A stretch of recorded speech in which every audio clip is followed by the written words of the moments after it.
Bonjour, morning brief du 19 décembre 2018, une journée marquée par une nouvelle baisse du Thun Index qui a perdu hier 0,28%, nous sommes à moins 0,88% sur le mois de décembre. Il reste exactement 8 séances d'échange. Et on espère bien voir le Thun Index terminer sur une note positive. La performance annuelle reste à 15,25% avec une CAPI de 24, presque 24,3 milliards de dinars. Alors, la journée d'hier était marquée par la SOTTL. La SOTTL a fait l'essentiel du volume, 616 000 dinars pour un volume global de 3,5 millions. C'était également la meilleure performance, plus 4,93% à 4,64 dinars 68. Et hier, c'était sa communication financière.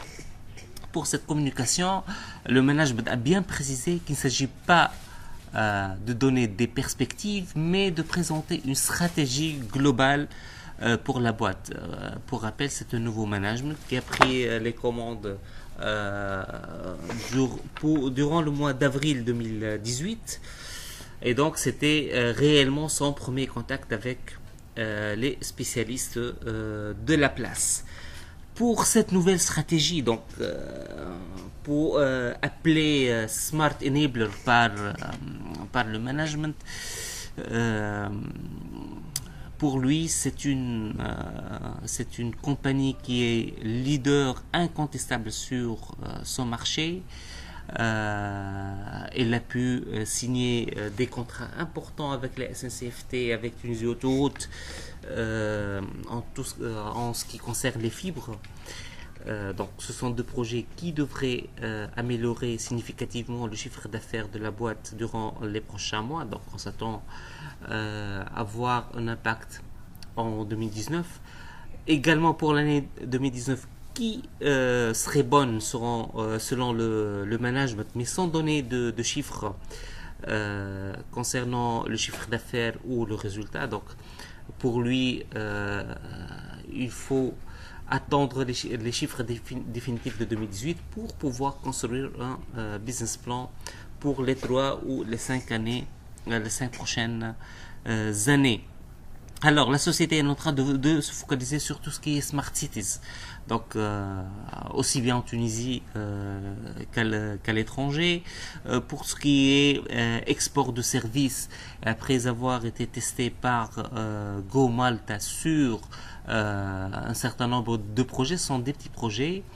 Donc, les résultats sont bons et il y a une très forte demande sur les équipes tunisiennes. En tout cas, les ingénieurs sont en train de subir des formations en anglais pour pouvoir voyager dès l'année prochaine dans le cadre de missions et de projets de taille plus importante. Et bien sûr, on verra ça sur le chiffre d'affaires export de la société à partir du premier trimestre 2019. Déjà, il y a eu ce démarrage de ce marché maltais, mais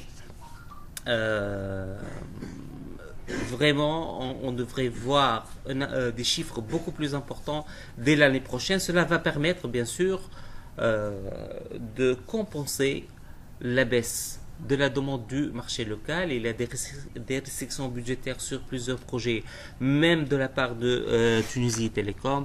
Il y a une chute de l'activité wireless. Donc, le marché local est en train de changer et la société compte répondre à cela via une diversification, surtout à l'international. Le management a reconnu qu'il y a certaines difficultés. Il y a un climat social tendu, il y a des difficultés au niveau de la trésorerie. C'est un chantier sur lequel le management s'est focalisé depuis la prise des commandes de la société.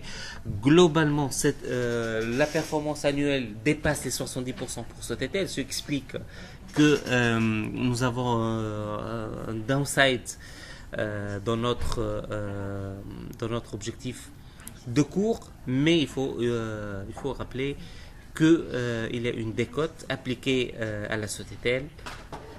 Dans notre valorisation, c'est une décote importante.